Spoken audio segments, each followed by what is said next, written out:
Bibles to Genesis chapter 30, and as while we're turning there, Sunday nights we go through the Bible from Genesis to Revelation.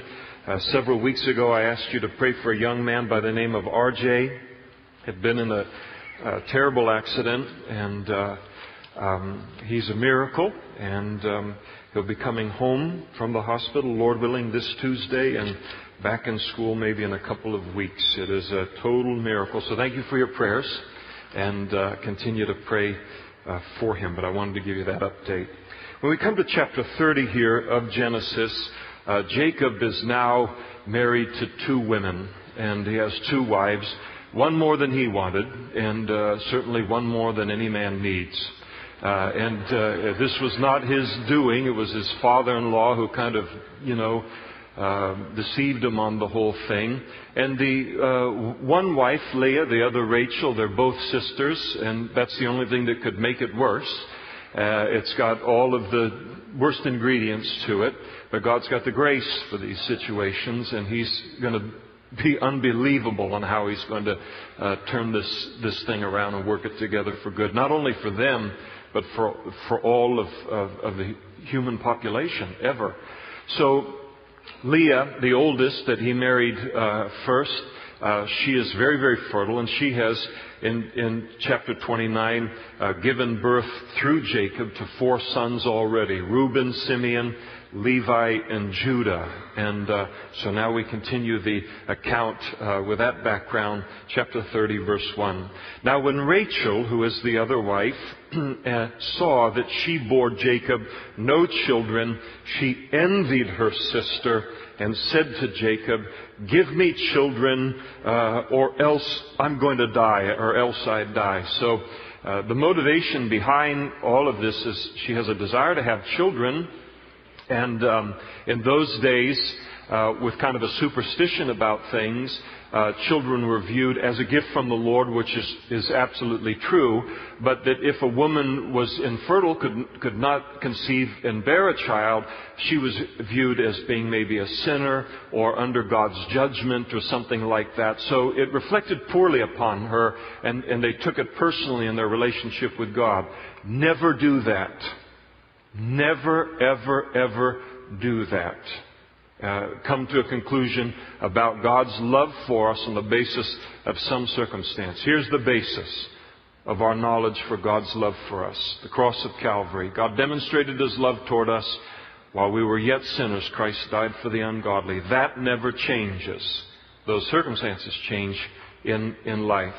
Now, she is asking her husband, really demanding of him, that he give her a child. So he either esteems him very highly or her expectations are unrealistic. But she does so out of an envy for her sister. Her sister has borne Jacob now 4 sons, and so she demands out of that envy and wants children also. Envy in the heart of a wife makes for a very, very miserable home. So here she is. She demands this of Jacob and makes the threat, or else, I'm going to die. Now she's asking Jacob to do something that is not in his power to do. That's always going to create a problem in a marriage. When I demand of the other spouse what I can only ask of God in prayer. And a husband is not God, and a wife is not God in a marriage. And there are certain things that we can expect from one another biblically, but we cannot expect the other person to be God in our lives and to give us what only God can give us, which Jacob's going to let her know about in just a moment. I think that women need to be especially careful in this particular area. Jacob's going to get really upset over this. He's going to get angry in a way that he shouldn't, but it happens when a wife does this kind of thing to her husband. She is basically saying to him, if you don't give me children, then I'm going to be miserable in this marriage. And in a godly husband, we are commanded to nourish and to cherish our wives. We're commanded to love them and take care of them.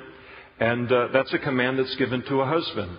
And a husband that takes those commands seriously, the satisfaction of his wife, that she would be contented, is a tremendous reward to him. He wants her to be that way. He works hard for her to be that way. And if he gets the feeling that I'm doing everything I physically can to bless you, to be a good husband to you, to provide for you, but you are always one impossible thing away from being happy in life, that can tweak a husband. Because he just looks at it and says, it's always got to be this thing or one more thing or a bigger and better this thing, or I'm not going to be content. And what he can do is lose his temper, as she does here, which we shouldn't do. Or worse, what a husband will do is say, she will never be satisfied.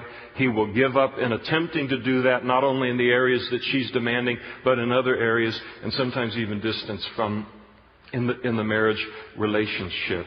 I think, wives, it's important to understand about men in that they really do. It is a reward for them to finish a day, finish a week, finish a year, and look back and say, I took good care of my wife. And for her to recognize that that's something that a lot of hard work went into, is a joy, of course, but I mean working to earn a living and all of these kinds of things. And that sense that she is satisfied and appreciative is important to a husband.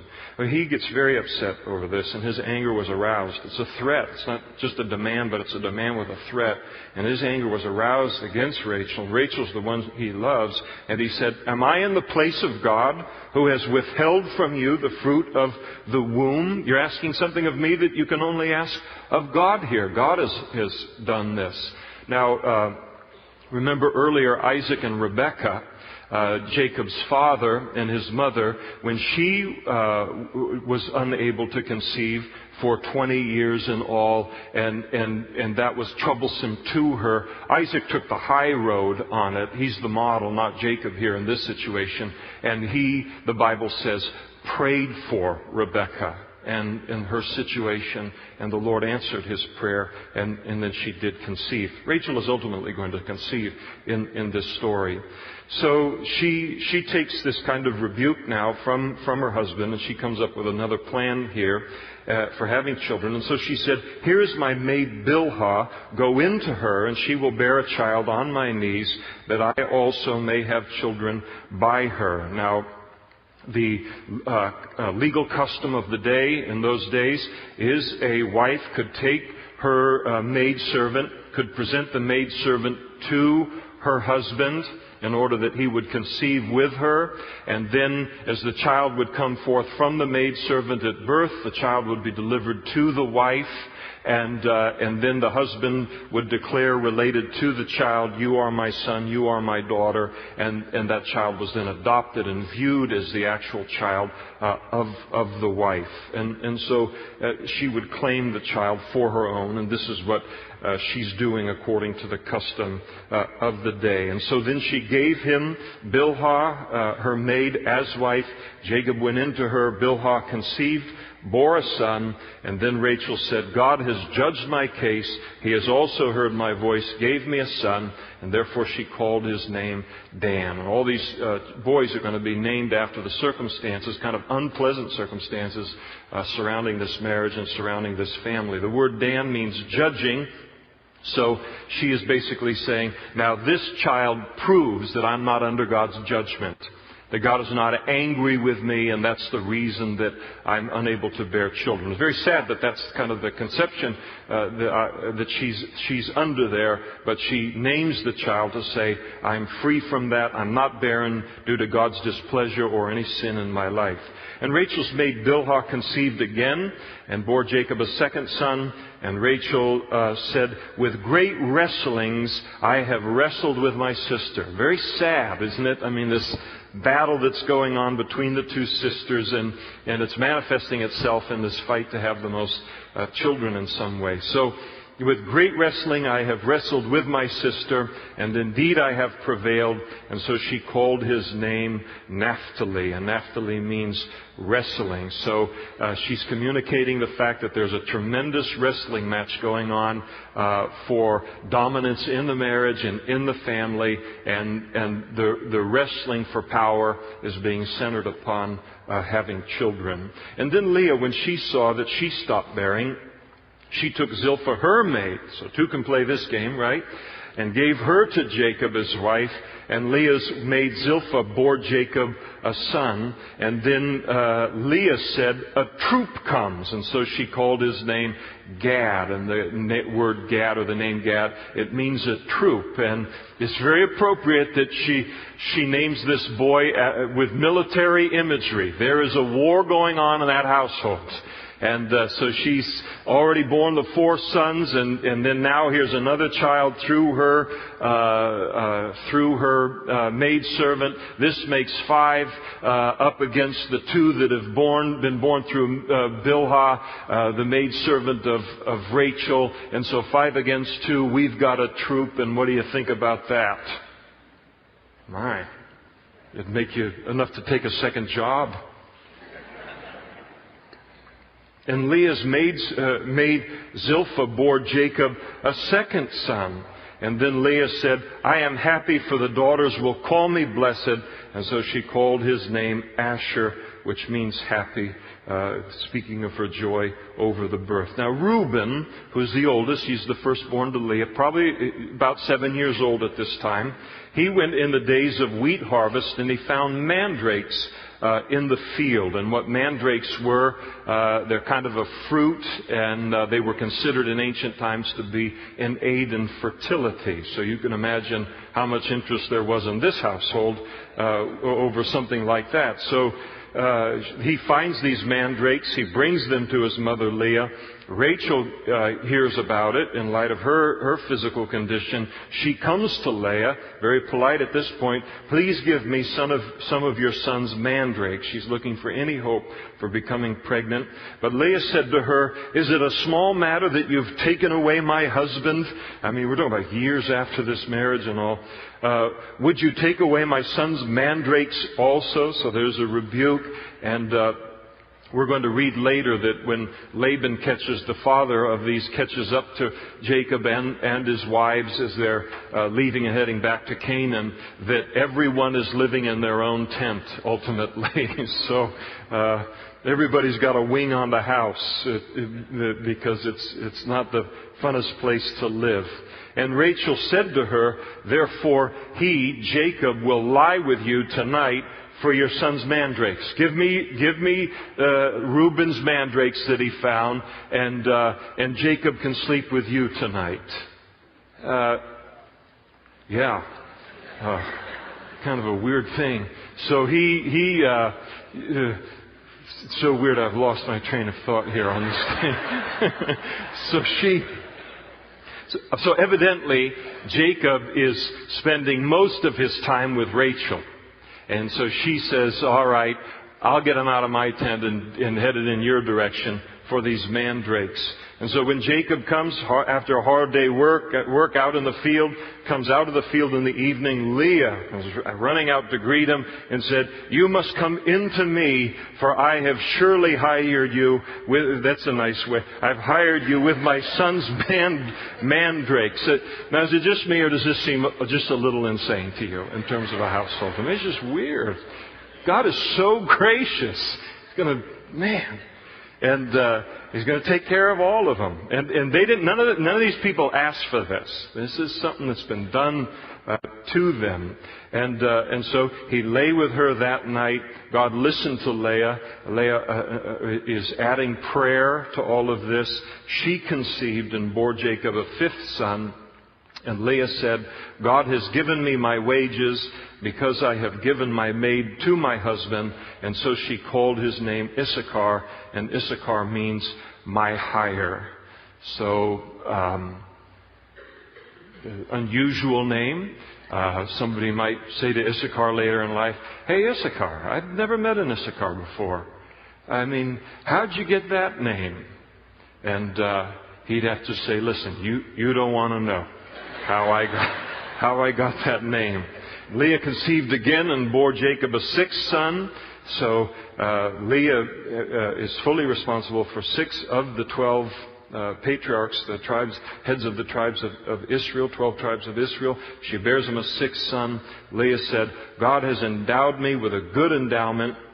Now my husband will dwell with me because I have borne him 6 sons. And so she called his name Zebulun, which means dwelling. So again, he seems to be spending most nights with Rachel, and she is hoping that this 6th son will cause a change in his heart, and he will begin to spend more time with her. And afterwards, she bore a daughter and called her name Dinah. And we need to know that Dinah is a daughter of Leah. A couple of chapters that'll be important for us to understand. And then God remembered Rachel. God listened to her. So Rachel is praying in all of this now, and He opens up her womb. She conceived and bore a son and said, God has taken away my reproach. So she's saying, now this just makes it clear to everyone that God isn't mad at me. Isn't it terrible to live life like because of this and think God is mad at me because of this circumstance? It has nothing to do with that at all. I hope none of us are thinking God is mad at us over some physical circumstance tonight that's completely in God's control and not ours. And so she finally has a burden lifted from her that is self-imposed. God has never put it on her. And so she called his name Joseph and said, the Lord will add to me another son. And so Joseph means adding, he shall add. And so she names Joseph with the name, that his name becomes a prayer, that God will then add another son after Joseph, that God isn't done giving her sons, that she'll be able to have other sons as well. Now one of the reasons for this whole section of Scripture is to give us insight into a kind of a halfway miserable, I'm sure it has its joyous aspects to it too, but a halfway miserable situation that has been produced by the decision-making and the manipulation of a father and a father-in-law that they're in the middle of. But in the kind of situation God is going to overrule in all of their lives and really make it a blessing to them, and as I said, the whole world. But it helps us to understand the origin of the 12 tribes of Israel.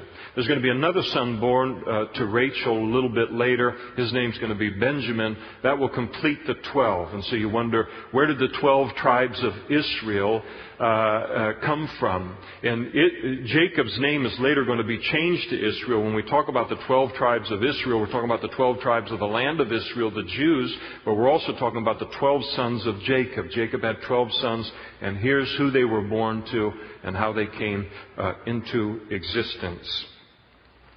And God said, and it came to pass, verse 25,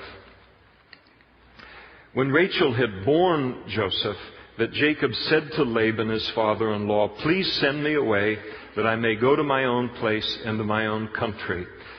He has been serving his father-in-law for at least 14 years. He wants to go back to Canaan, and he asks for his father-in-law's permission, but more he's asking that he would be sent off with his father-in-law's blessing. And that's what he's asking for. Give me my wives and my children for whom I have served you, and let me go, for you know both my service which I have done for you. It's been a fair and square. It's been good. It's been great for you. It's been great for me, but it's time for me to go home. And Laban said to him, please stay, if I have found favor in your eyes, for I have learned by experience that the Lord has blessed me for your sake. So here is Laban, very, very smart man. He is just a terrible human being, but he's very, very smart. And he realizes that he has in his son-in-law not only a hard worker, not only a very, very conscientious man, but he has a son-in-law who, on top of all of that, is enjoying God's supernatural blessing upon his life. And so he doesn't want to let this guy go. So notice what he does. This is what you want to hear from your boss.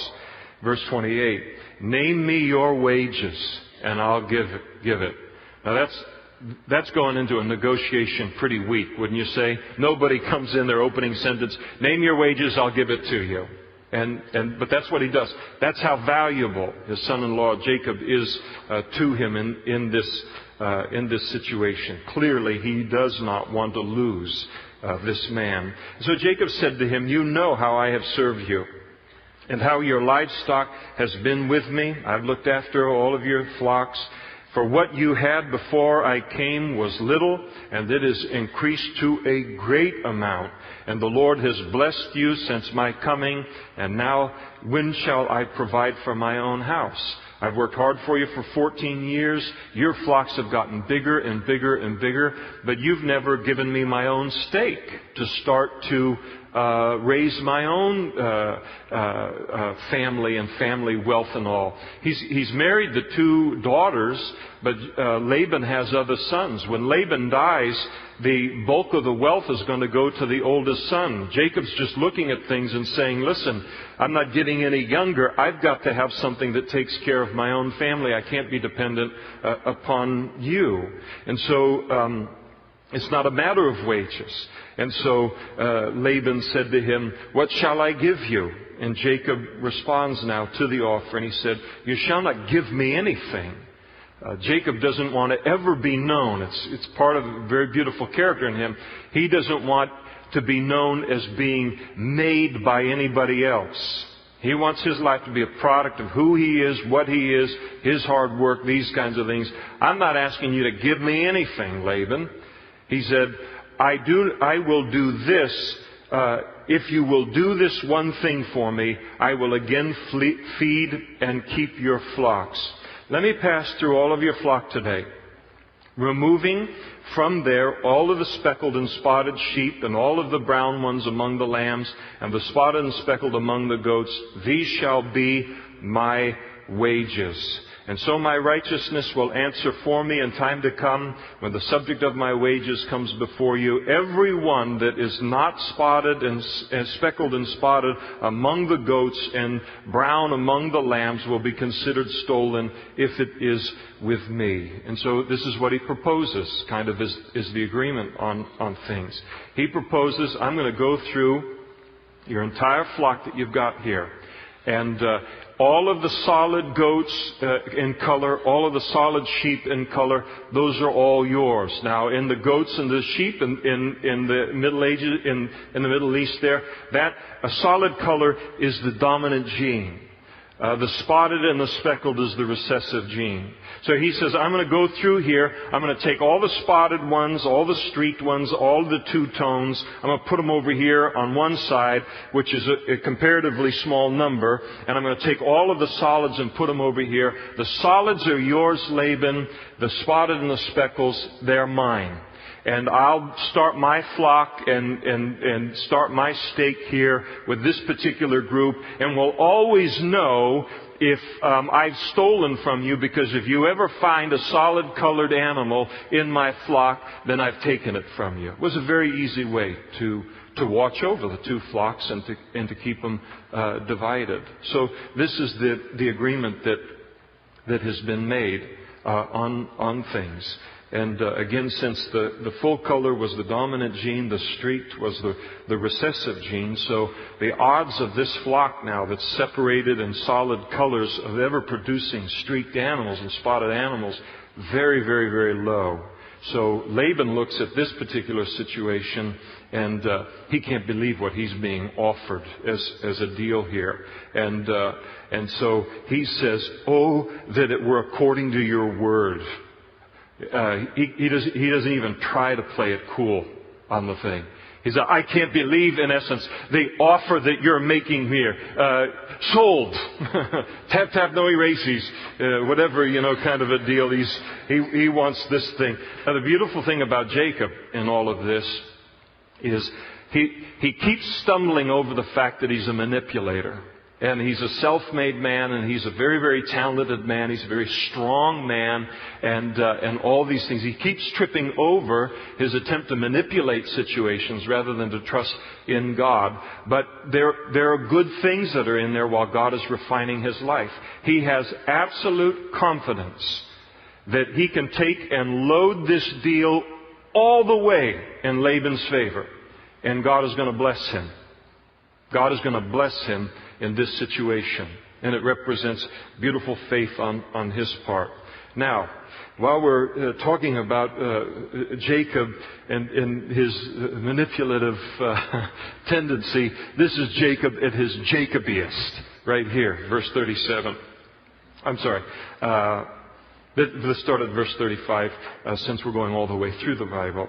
So he removed that day the male goats, Laban did, that were speckled and spotted, all the female goats that were speckled and spotted, every one that had some white in it, all the brown ones among the lambs, and gave them into the hand of his sons. And then he put 3 days' journey between himself and Jacob fed the rest of Laban's flocks. Now this is dirty, dirty, dirty. This guy is so dirty, Laban is. So here's the deal that Jacob proposes. You get all the solids. You have the overwhelming majority of the flock. I will take the smaller group that is spotted and speckled and streaked and all, and we'll put them over here. This is my stake for getting rolling on things, and this is yours. Oh, that it could be so, and he makes the agreement. Then what he does is he turns around immediately and he holds on to the solids as belonging to him. Then he takes the speckled and the spotted that they just agreed belongs to Jacob, takes them back from Jacob, gives them to his son, and separates them from a 3-day journey away from the rest of the flock. And now what he's making Jacob do is start his flock with any speckled or any spotted that will come out of an all brown, all black, all white flock. Jacob's going to complain later that you changed my wages 10 times over the years. And this is the first place that he does it. I mean, they don't even finish the conversation before he comes in and twists the whole deal here. But what Laban does not realize is he is not up against Jacob in this. He is up against God Almighty. And he is going to lose that whole flock, or what comes from that flock, to Jacob. And so here Laban knows what he's doing. Okay, boys, take the flock. That's yours. He knows he's just stabbed Jacob on the thing and everything. And he realizes Jacob isn't in a place to say, well, wait a second, that's not the thing. He's respectful on things. And to make a complaint there. And so Jacob's no match for Laban at this point. But what Laban doesn't realize is he's no match for God. And God's going to relieve him of his wealth because of the way that he treats people and because of the way he treats Jacob here in this situation. So he takes that flock and moves them all the way 3 days' journey. I mean, don't you think like an 8-hour journey would have been enough? Or 1 day? He moves them 3 days' journey between one flock and the other. You know why? Because when you're dishonest and you know you're not trustworthy, then you assume everyone else is just as dishonest as you are. He moves at 3 days distance because that's the kind of distance you'd have to give between the two flocks if that flock belonged to Laban to keep it safe. But this is the way that he is. And so here now in verse 37, Jacob's beginning with less than nothing almost now.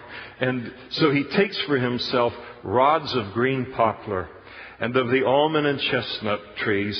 He peels white strips in them. So he takes the bark and he's peeling leaves part of the bark on and he peels it off so the white underneath the bark shows. And then he turns a little bit and he peels, and so you got these stripes, all these, and then these rods are thrown into the water and expose the white which was on the rods. And the rods which he had peeled, he set before the flocks in the gutters, in the watering troughs, where the flocks came to drink, so that they should conceive when they came to drink. And so the flocks conceived before the rods, and the flocks brought forth streaked, speckled, and spotted. So he's doing it out of this kind of an old wives' tale superstition thing, where in his mind, if the animals will mate with one another around the troughs while they're looking at streaked sticks and that kind of thing, then whatever they're seeing while they're mating is then going to be imposed upon the animals. And so this is the kind of thing that he's doing on things. Now, he's going to be very, very successful. A lot of streaked and spotted animals are going to come out of all this, but has nothing to do with his attempt at manipulation here. And you ought to put right there in your margin there by verse 39, you write down Genesis 31, verse 7, because later on he is going to come to realize, and so God has taken away the livestock of your father and given it to me. He's going to recognize that God did this. I was doing all that street stuff. You ever done something stupid when you're young? And the whole thing, and boy, didn't we pull that off, and then you realize later God was just rolling his eyes and blessing us anyway in the middle of it. But he makes sure we find out sooner or later that it was him. And so then Jacob separated. Now we get into some actual science. And Jacob separated the lambs and made the flocks face toward the streaked and all the brown in the flock of Laban, but he put his own flocks by themselves and did not put them with Laban's flock. And it came to pass, whenever the stronger livestock conceived, that Jacob placed the rods before the eyes of the livestock in the gutters, that they might conceive among the rods. But when the flocks were feeble, he did not put them in, and so the feebler were Laban's, and the stronger were Jacob's. And so he's still got a little bit of magic he's trying to do here in the thing. But one thing he is starting to use is some natural selection. So he's taking his flock, the spotted and the streaked and all, and that are being born. And they're being born because God is having them born that way, as God's going to reveal to him a little bit later. But he takes them and he puts his flock over here, very, very small flock and all, but he sees, okay, here's a strong male, strong female, and he takes the strong and he's mating the strong. He is he's involved in natural selection and that kind of thing with his flock. So he's really working his flock for, and not having the strong with the feeble and the mating and all that. So he's doing all that over here. Laban's flock over here, let him just mate. And strong with weak, weak with weak, and whatever happens, and he's just letting that thing, be whatever it's going to be. And thus the man became prosperous and exceedingly prosperous, and had large flocks, male and female servants, and camels and donkeys. And so God is just blessing him like crazy. Now, as I kind of mentioned a little bit last week, but it's an important point related to this whole season in their life. Jacob, Leah, and Rachel have been dealt a very, very bad hand by Laban. I mean, he has just done them wrong every way that he knows how to do them wrong. But God is overruling all of it every step of the way. Every step of the way, God just pours His favor out on their three lives. He has watched what has happened to them. He knows what's going on and all. And He just keeps pouring blessings out on their life personally, to say nothing of what they don't even know yet, and that is that they have produced 11 so far of the 12 that are going to be the heads of the 12 tribes of Israel and impact all of human history through them. And it's very important, because this is an unfair world. This is a very fallen world that we live in. And a lot of things can be pushed our way through a lot of different kinds of people in the course of our lives, and wrong can be done, bad can be done, like Laban has done to them. But in the midst of it, as a child of God, it's so important that at some point in the midst of God's blessing, that a light goes on and I recognize the blessings that are coming into my life from God too. Because the tendency can be to always look at Laban and tell Laban stories for the rest of our lives, and this and that, and this is why I never and couldn't, and all, and everything like that. But the need is to look and say, yeah, he was all of that and more. But look at what God has done in our lives. Look at the life we're living. Look at the blessings that are here. Look how He's been faithful to us, how He's looked out for us every step of the way. And it's easy to miss that side of things because of what Laban's done to us. But don't miss it, because God is blessing us. God's fingerprints are all over our lives. But we've got to take the time to notice them too. Chapter 31. And then, now Jacob heard the words of Laban's sons saying, Jacob has taken away all that was our father's. And from what was our father's, he has acquired all this wealth. So God is doing a wealth transfer on this thing. Laban's flock is getting smaller and smaller. Jacob's flock is becoming gigantic and all. And then the sons, who were probably born to Laban after Leah and Jacob, they look at it, and it looks like this brother-in-law over here is stealing all the family wealth. He's stealing the inheritance and all. So they accuse him. They say, Jacob has taken away all that was our father's. That's a lie. Jacob didn't take anything away. God was taking away Laban's wealth and transferring it. You cannot be an evil person. You cannot be a wicked person and hold on to wealth indefinitely in this world. The book of Proverbs is full of proverbs that talk about wealth is going to transfer when it's in the hands of the wicked, because the wicked don't know how to hold on to it. And that doesn't even speak of what God will do to interject Himself into the situation. So there's a jealousy here, and things are starting to get hostile toward Jacob, even though he's completely operating above board. And Jacob saw the countenance of Laban, his face, and representing his attitude toward him, and indeed it was not favorable toward him as before. So, Laban, when he would look at Jacob, his face is strained. The relationship is strained. Jacob looks at it and says, this is starting to get a little bit dangerous. And then the Lord said to Jacob, isn't it great to hear the voice of the Lord just at that time and have His direction? And the Lord said to Jacob, return to the land of your fathers and to your family, and I'll be with you. Remember, he wanted to leave 6 years earlier. But he stayed on for 6 years, gained this gigantic flock and wealth and all of these kinds of things. He wanted to leave with Laban's blessing 6 years earlier, and he stayed on for 6 years. God blessed him, but now God steps in and says, what you wanted to do 6 years ago, now I'm commanding you to do now. And you look at that there in verse 3. It's a command, but it's a command with a promise. Return to the land of your fathers and to your family. Go back to Canaan, and then here's the promise, I'll be with you. And I'll be with you translates, your success is guaranteed. You're going to end up in the land of Canaan. You're going to get there if you obey me. And so Jacob sent, and he called Rachel and Leah to the field, to the flock, as he's out there. And he said to them, I see your father's face, and that it is not favorable toward me as before. But the God of my father has been with me. And you know that with all my might I have served your father. He's been a hard worker for 20 years. And yet your father has deceived me and changed my wages 10 times. But God wouldn't let him get away with it. That's what he says here. But God did not allow him to hurt me. For if he said, thus the speckled shall be your wages, then all the flocks bore speckled.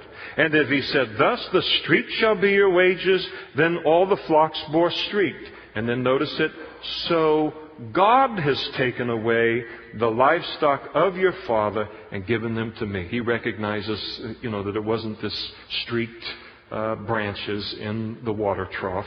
This is something that God has done. And it happened at the time when the flocks conceived, that I lifted up my eyes and I saw in a dream, and behold, the rams which leaped upon the flocks mating were streaked, speckled, and gray spotted. So how does the light go on for Jacob, for him to realize that this isn't his manipulation and his put the rods in the trough and that whole kind of thing? God gives him a vision.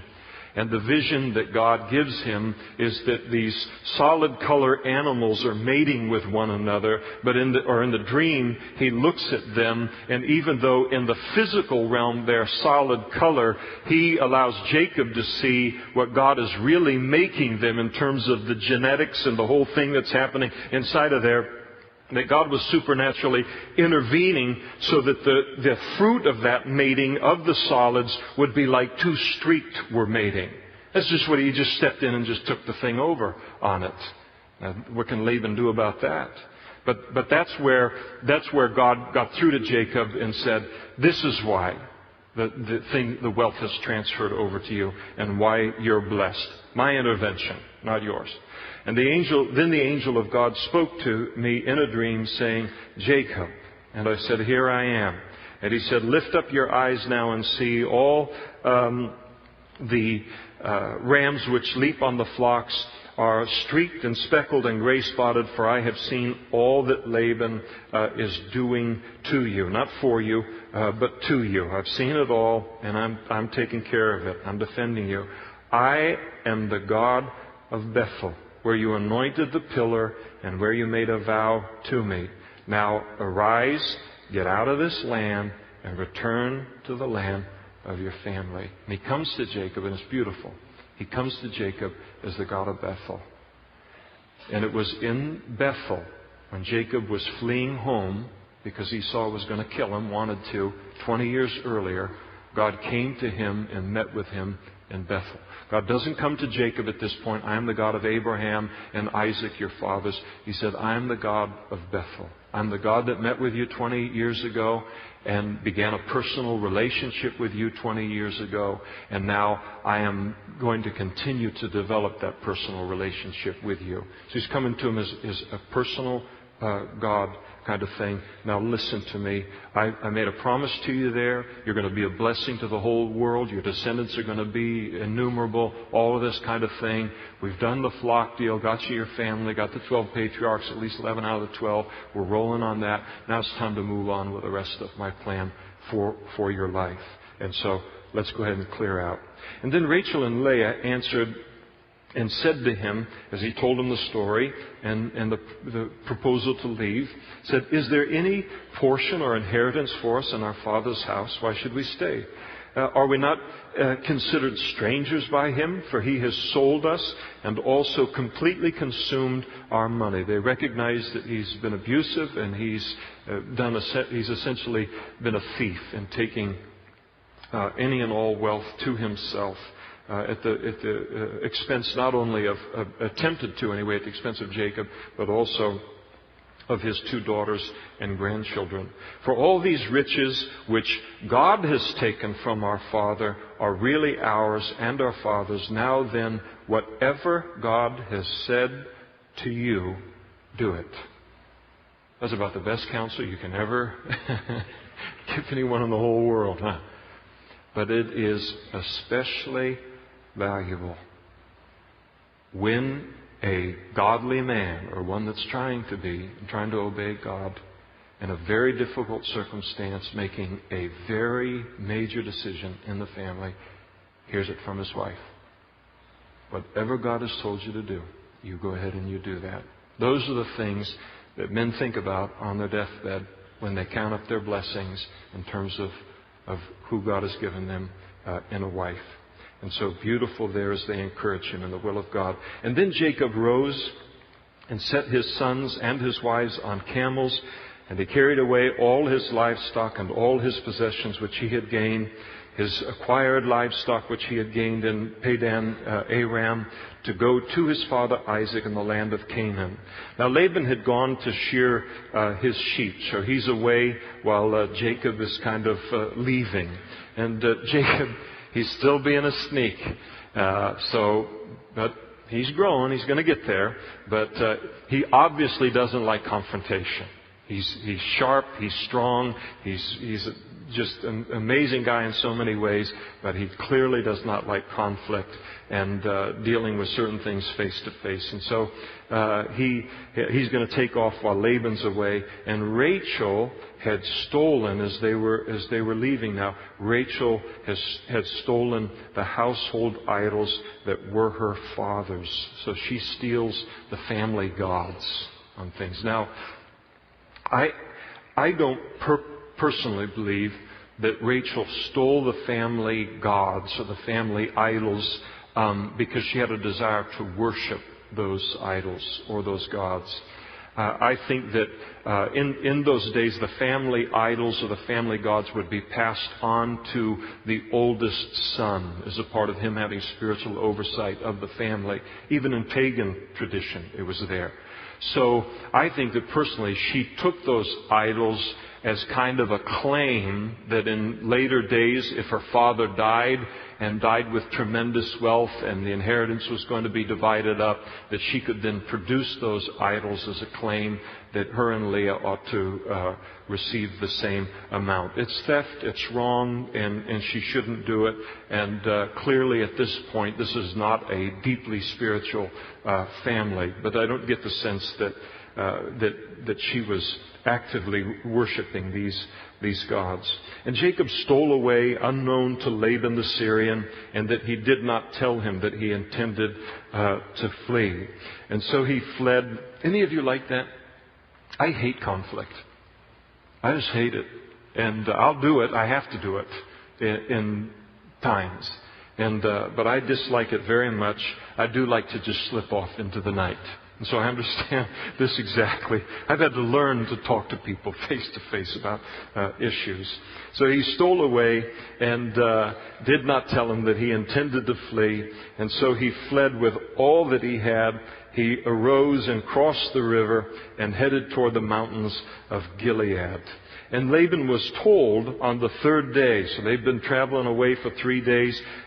Jacob now finds out, Laban does, that Jacob has fled. So now he's got to catch up. Jacob's got a 3-day head start on him. But where is Laban? Laban may be 3 days journey away with the other flock, his flock now tending it and everything. So he gets news of this. And then he took his brethren with him, pursued Jacob for 7 days' journey, overtook him in the mountains of Gilead. But God had come to Laban the Syrian in a dream by night. And it seems like just the night before he gets to Jacob.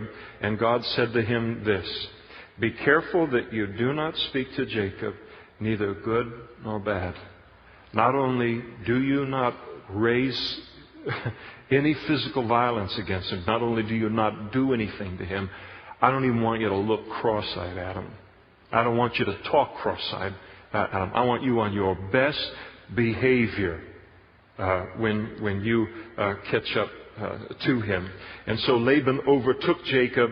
Now Jacob had pitched his tent in the mountains, and Laban with his brethren pitched in the mountains of Gilead. And Laban said to Jacob, "What have you done that you've stolen away unknown to me and carried away my daughters like captives, taken with the sword?" So why did you leave without letting me kiss my daughters goodbye, kiss the little grandchildren and everything like that? And so he is, what do you say about a guy like this? I mean, it's the old phony hurt father routine. I mean, the whole pull out every guilt trick in the bag kind of a deal and everything. He's just upset that all of his wealth has walked away. He didn't want to kiss anybody goodbye, and he, in fact, he had come to do them harm. And as we're going to, and that's why God warned them not to do harm. He said, "Oh, good, I caught up with you. It was worth every bit of the 7 days to get the little kisses that I needed and to bless you as you head off." God said, "Yeah, I know what you're up to, buckaroo, and you better not do anything to him." And that's the deal. But he's going to lay this whole schmooze thing on and the guilt trip and everything on the family. You've carried away. Why do you flee away secretly? Why do I flee away secretly? Because you're Laban. That's why. And for 20 years you've been nothing but Laban. And steal away from me and not tell me. For I might have sent you away with joy and songs, with timbrels and harp and a knife in your back. And you didn't allow me to kiss my sons and my daughters. And now you've done foolishly in doing so. It is in my power to do you harm. But the God of your father spoke to me last night, saying, beware that you speak to Jacob neither good nor bad. And now you have surely gone because you greatly long for your father's house. But then he declares his final accusation. But why did you steal my gods? Isn't that sad when you can have your gods stolen?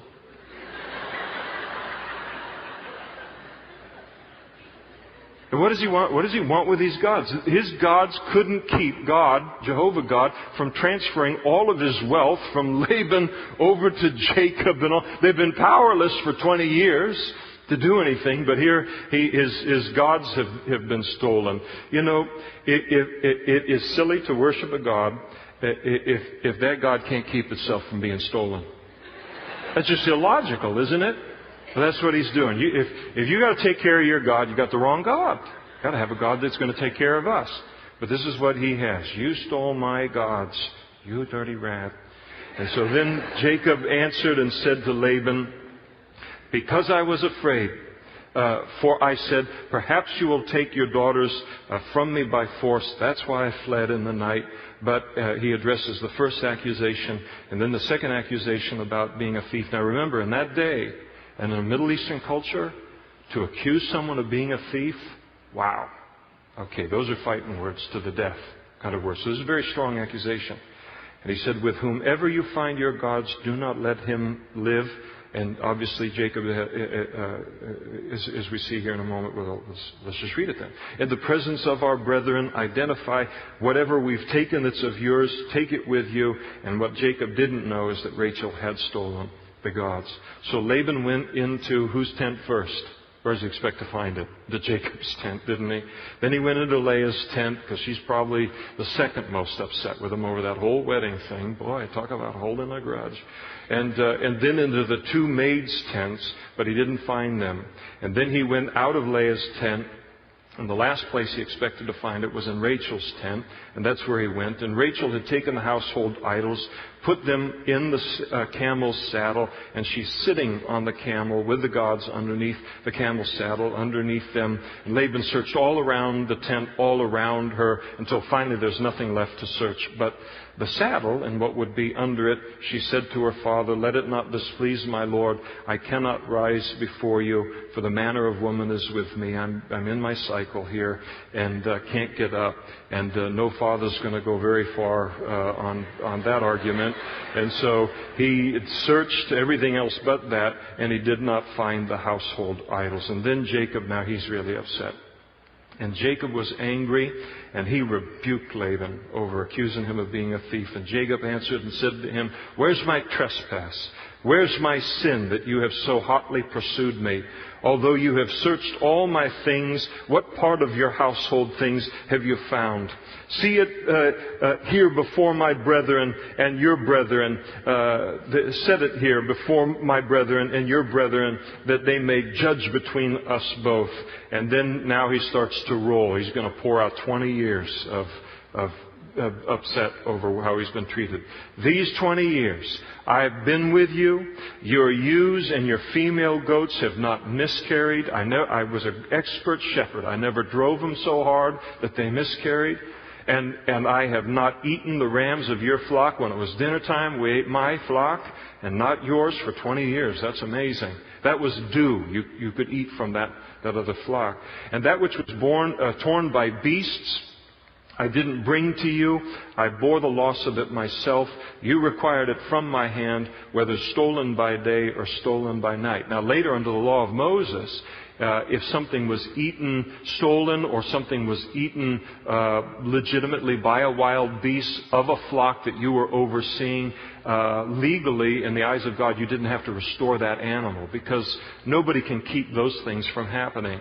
But here is Jacob, whenever it did happen, he bore the loss. He replaced it with one from his own flock. And there I was. In the day the drought consumed me, and the frost by night, and my sleep departed from my eyes. I've served you through every hardship, and thus I have been in your house every day for 20 years. I served you 14 years for your 2 daughters and 6 years for your flock, and you have changed my wages 10 times. And unless the God of my father, the God of Abraham and the fear of Isaac, had been with me, surely now you would have sent me away empty-handed. God has seen my affliction and the labor of my hands and rebuked you last night. And Laban answered and said to Jacob, these daughters are my daughters, and these children are my children. This flock is my flock. All that you see is mine. I mean, he would not have let these people go if God had not warned him in all of this. He is still claiming that it belongs to him. But what can I do this day to these my daughters, or to their children whom they have borne? And now therefore come, let us make a covenant, you and I, and let it be a witness between you and me. And so Jacob took a stone and set it up as a pillar. And Jacob said to his brethren, gather stones. And they took stones and made a heap, and they ate there on the heap. And Laban called this heap Jagar Shadutha, which is Aramaic for a heap of witness. Jacob doesn't call it in the Aramaic. He speaks in Hebrew and calls it Galid, which means the same thing, a heap of witness. And Laban said, this heap is a witness between you and me this day. And therefore its name is called Galid. Also Mizpah, because he said, may the Lord watch between you and me when we are absent from one another. So if you've ever been to a jewelry store and they have those Mizpah rings, where they kind of have like a design, and then they cut it kind of in half, and then the girl gets this one and the boy gets this one, and they have the Mizpah necklaces, and you put them together and it's one, and then you take them apart, and then they both go on their way, and there's that sense that I'm incomplete until I see him again or her again, and that kind of thing. And the idea of Mizpah, the covenant that's made here biblically, the idea is may God watch over you while we're apart. And so the idea is, here, honey, here's this necklace and everything, and may the Lord watch over you while we're apart. In a technical sense, biblically, this is a very suspicious, distrustful thing. What Laban is saying is, you are such a dirty, untrustworthy, stinking rat. May the Lord watch over you when I can't watch over you.